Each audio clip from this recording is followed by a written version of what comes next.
যত চাই ভুলে যেতে চাই ব্যথা পেতে বুঝি প্রেম তাকে বলে না নিভে যাওয়ার ছায়া ছিল যদি মিছে মায়া বৃষ্টি কেন তা বলে মন কাঁদে রে কাঁদে রে কাঁদে স্মৃতি বোঝে না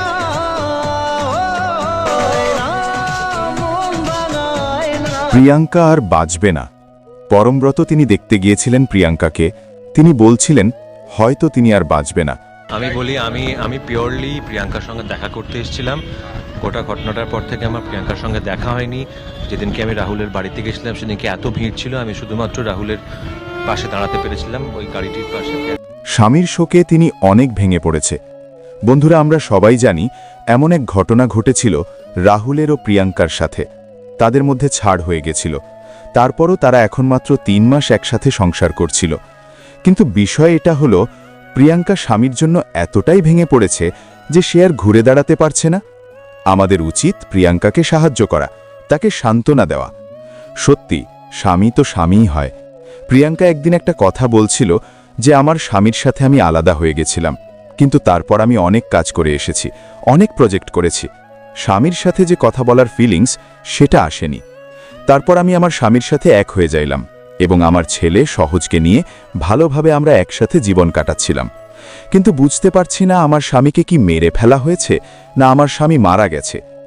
আমার তো মনে হয় না আমার স্বামীর কোনো দুশ্মন আছে। হ্যাঁ, তবে একটা কথা আমার মনে আছে, আমার স্বামী ফেসবুক লাইভে এসে এমন কিছু কথা বলেছিলেন যার কারণে তার উপর অনেক দুশ্মন তৈরি হয়েছিল। তিনি পরিচালকদেরকে নিয়ে একটা কথা বলেছিলেন, হয়তো ওইটার জন্য হয়েছে। তো বন্ধুরা, রাহুলকে কিভাবে মারা হয়েছে এক প্রতিবেশী সব সত্য খুলে দিল। চলুন তার মুখ থেকে সব জেনে নেব। সেখানে প্রয়োজনীয় সিকিউরিটি মেজার ছিল না। এবার ধরো একটা শর্ত দিতে গিয়ে আমি গভীর জলে পড়ে গেলাম, যদি সেখানে ডিজাস্টার ম্যানেজমেন্টের লোকজন থাকে, রেস্কিউ লোকজন থাকে, সে আমাকে যত তাড়াতাড়ি রেস্কিউ করতে পারবে। এই ভয়টা স্বাভাবিক যে আমি কথা বলবো কালকে আমাকে এটার জন্য পেনালাইজ হতে হবে, আমার চরিত্র বাদ চলে যাবে, আমি কাজ পাবো না। সিকিউরিটি মেজারটা থাকার কথা নেই, আমি শর্টটা দিতে পারবো না। কি হবে, কালকে স্ক্রিপ্টে 2 লাইন লেখা হয়ে যাবে যে ও তো গাড়ি চালাতে গিয়ে অ্যাক্সিডেন্ট হয়ে গেল, তার চরিত্রে একটা মালা পড়ে যাবে। পরে নানান অসঙ্গতি গতকাল এখন বলে যাচ্ছে একাধিক মিষ্টির সামনে আনা হয়েছে, দেখানো হয়েছে গল্পটাকে। চেষ্টা হয়েছিল এবং সেই কারণেই 100টা প্রশ্ন আসছে। প্রথম যেটা বলা হলো তা হচ্ছে ওই ইউনিটের পক্ষ থেকে বলা হলো ওনারা নাকি শুট শেষ করে প্যাক আপ হয়ে গেছিল, কলকাতায় ফিরে চলে আসছিলেন।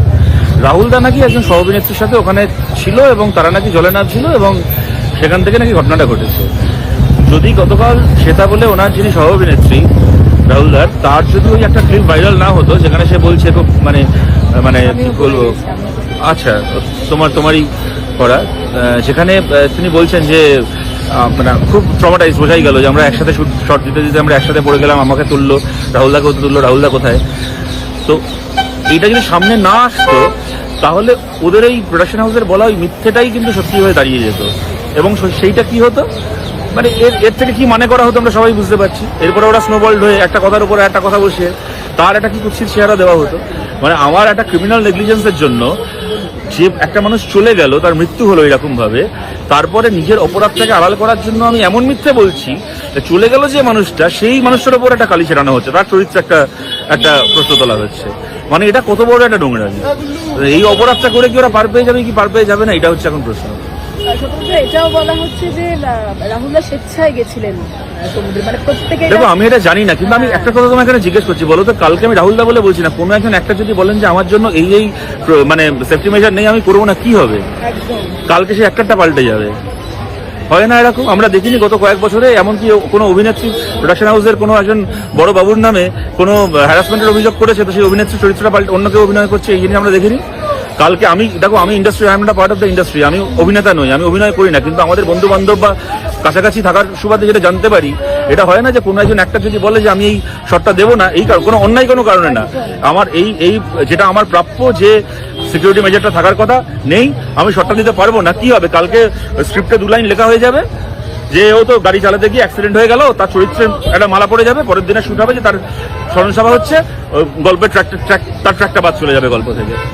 এটা আমাদের কে না জানি আমরা আজকে এই অবস্থার মধ্যে কাজ করতে হয়। আরেকটা কথা, এই ময়না তদন্তে বলা হচ্ছে যে বেশ অনেকক্ষণ জল থাকার কারণ দেখা যাচ্ছে পেটের মধ্যে অনেকটা নোনার নল শেপ দ্বিগুণ হয়ে গেছিল অনেকটাই পানির বোঝা যাচ্ছে কি অথচ বলা হচ্ছে যে বেশ 5 মিনিট মতো এনে তিনি জলে ছিলেন, তারপরে এক্সিকিউটিভ প্রোডিউসার বলেছে তারা বলেছেন 5 থেকে 6 মিনিট জলে ছিল। দেখো ওনারা যেটা বলছেন তা তো সত্যি বলছেন, এটা গতকাল থেকে প্রমাণিত।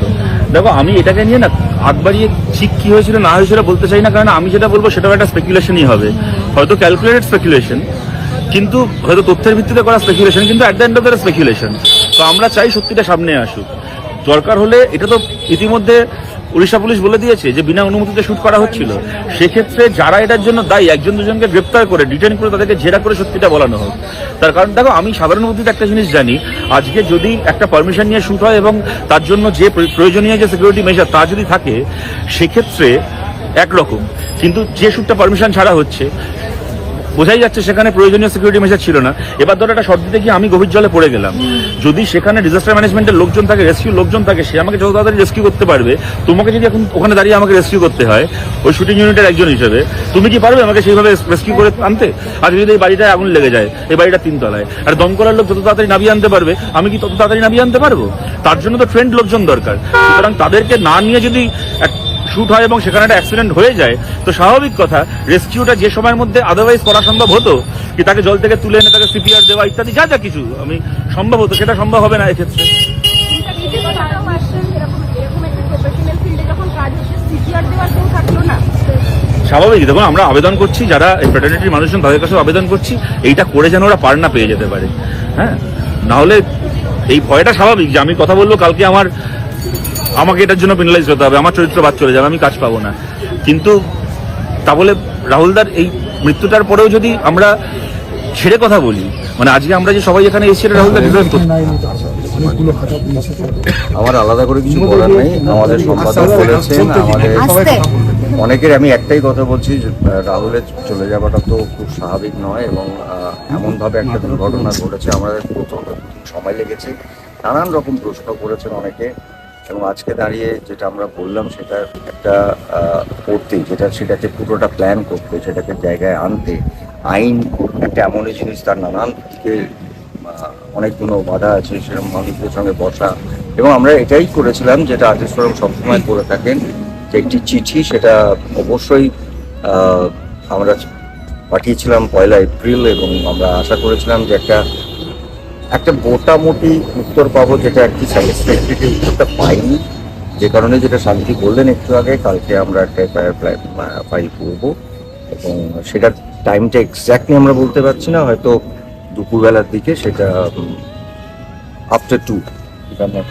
দুটোর পরে আমরা করছি। এবং হ্যাঁ, এইটুকুই বলার, কারণ আমি বারবার একটাই কথা বলি যে চলে গেছেন তাকে ফেরানো যাবে না।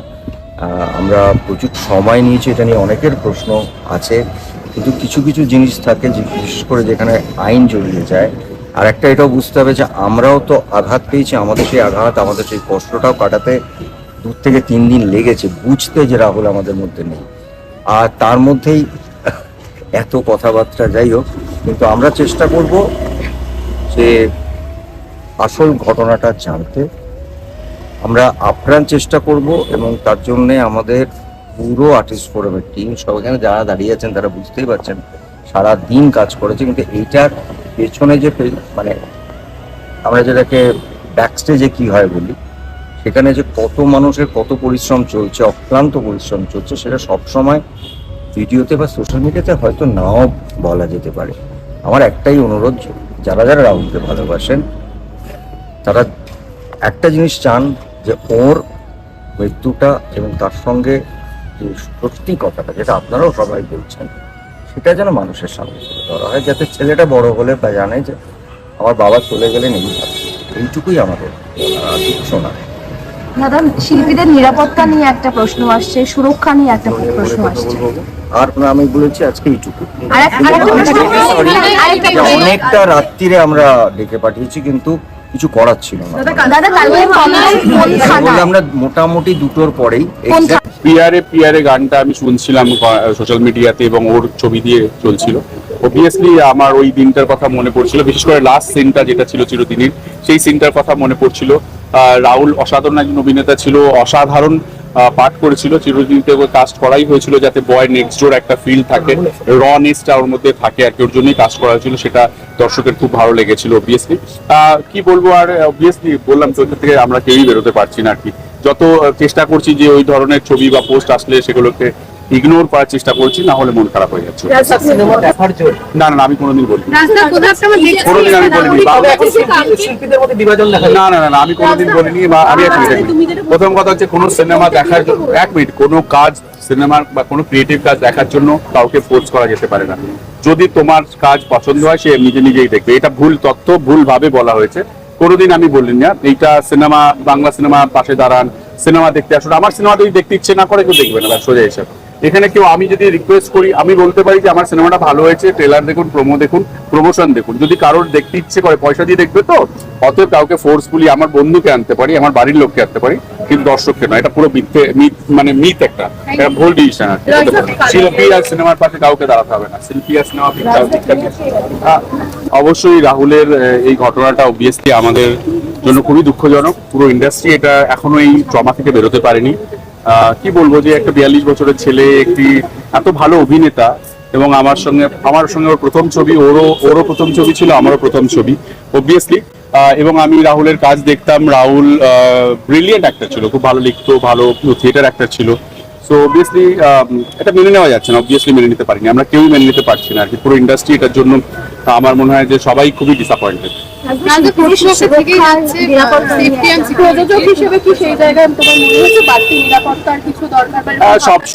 সবসময় আমার মনে হয় একটু নিরাপদ থাকাও ভালো, একটু এক্সট্রা নিরাপদ থাকা উচিত।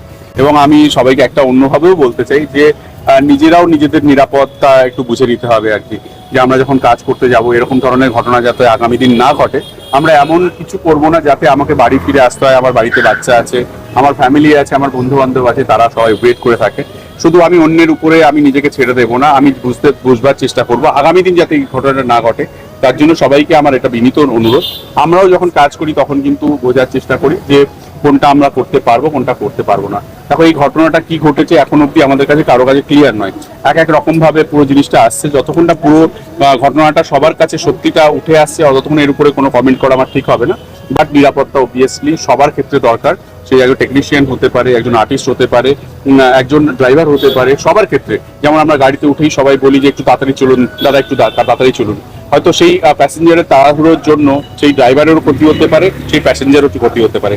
অতএব আমাদেরকে বুঝতে হবে যে আমরা সবাই নিজে সেফ থাকলেই অন্যকে সেফ রাখতে পারি। রাজা, চিরদিনই তুমি যে আমার মানে একটা ছবিকে এত বছর মানুষ ভালোবেসেছেন, এটা পরিচালক হিসেবে অবশ্যই করবে, কিন্তু এই সময়ে রাহুলদার ছবি দিয়ে এই গানটা বাজে, এটা কতটা পেইনফুল আছে। অবভিয়াসলি পিয়ারে গানটা আমি শুনছিলাম সোশ্যাল মিডিয়াতে, এবং ওর ছবি দিয়ে চলছিল। অবভিয়াসলি আমার ওই দিনটার কথা মনে পড়ছিল, বিশেষ করে লাস্ট সিনটা যেটা ছিল চিরদিনের, সেই সিনটার কথা মনে পড়ছিল। রাহুল অসাধারণ একজন অভিনেতা ছিল, অসাধারণ পাঠ করেছিল, চিরদিনতে কাস্ট করাই হয়েছিল যাতে বয় নেক্সট ডোর একটা ফিল থাকে, রনেসটা ওর মধ্যে থাকে আর কি, ওর জন্যই কাস্ট করা হয়েছিল। সেটা দর্শকের খুব ভালো লেগেছিল অবভিয়াসলি। কি বলবো আর, অবভিয়াসলি বললাম তো, থেকে আমরা কেউই বেরোতে পারছি না আর কি। যত চেষ্টা করছি যে ওই ধরনের ছবি বা পোস্ট আসলে সেগুলোকে ইগনোর করার চেষ্টা করছি, না হলে মন খারাপ হয়ে যাচ্ছে। রাজা, তুমি একটা কথা বললে যে নিজেদেরকেও নিরাপদ থাকতে হবে। নিজেদেরকে নিরাপদ থাকতে হবে সত্যি। কারণ আমরা ফ্লাইটে উঠলে একটা কথা সবসময় বলে যে যখন কোনো একটা ফ্লাইট দুর্ঘটনার মধ্যে পড়ে, তখন যাতে যে অক্সিজেন মাস্কটা আছে, সেই মাস্কটা আগে নিজে পরি। আমি যদি সুস্থ থাকি, আমি যদি নিরাপদ থাকি, তাহলে আরো 4টে লোককে নিরাপদ রাখতে পারবো। তো সবার ক্ষেত্রে আমি বলবো যে নিজের জীবন অন্য কারোর হাতে ছেড়ে দিও না। অন্য কে তোমাকে কিভাবে দেখছে, প্রত্যেকের ন্যারেটিভ আলাদা হয়, প্রত্যেকটা মানুষের ভাবনা চিন্তা আলাদা হয়। যাতে আর একটা রাহুলের মতো কোনো দুর্ঘটনা না ঘটে, তার জন্য আমি সবাইকে বলবো যে নিজের নিরাপত্তা নিজেও বুঝে নাও। যে ওই বললাম যে গাড়ি হেলমেট পরে চালাও, গাড়ি বেল্ট পরে চালাও, গাড়িতে উঠে তাড়াহুড়ো করো না। কোনো শট দিতে গেলে বুঝে নাও যে এই শটটা তুমি দিতে পারবে কিনা। বা কোনো কিছুর ক্ষেত্রে, কোনো জীবনের যে কোনো জায়গায়, সেটা শুধু শুটিং নয়, যে কোনো জায়গায় তোমাদের ক্ষেত্রেও আমি বলবো যে ধরো একজন কেউ কোনো একটা রিপোর্ট আনতে যাবে বলে খুব তাড়াহুড়ো করে ছুটে যাচ্ছ, হয়তো রিপোর্টটা খুব দরকার, কিন্তু তোমার জীবনটা থাকলে তুমি জেনে রাখবে যে আরো 10টা রিপোর্ট তৈরি করতে পারবে। সো নিজেকে নিজেকে নিজেকে সেফ রাখো। তবে রাজদার হাতের ক্ষেত্রে তো শিল্পী এবং কলাকুশলীরা দায়বদ্ধ থাকেন। কিসের জন্য? না না না না চোটের ক্ষেত্রে মানে তাদের না না না না শিল্পী দায়বদ্ধ যখনই হয়ে যাবে তখনই তাকে মিসইউজ করা হবে আর কি। যখনই তুমি দায়বদ্ধ হয়ে যাবে তখন মিসইউজ করাবে। প্রত্যেক মানুষের নিজের একটা 100% করতে পারে, কেন পারে না? তুমি সিনিয়রদেরকে জিজ্ঞাসা করো যে আমি দায়বদ্ধ যখনই হয়ে গেলাম তখন কিন্তু আমাকে দিয়ে ভুল কাজ করানো হবে। কিন্তু আমি যদি স্ট্রং হই, আমি যদি স্ট্রিক্ট হই যে আমি এটা পারবো না, আমাকে কেন এটা দিয়ে সেটা আমাকে দিয়ে করানো হচ্ছে, না এরকম কিছু নয়। কিন্তু শিল্পীদের ভয়েস কিন্তু ভীষণ স্ট্রং, বা যে কোনো শিল্পী কিন্তু ভীষণ স্ট্রংলি নিজের কথাটা বলতে পারে।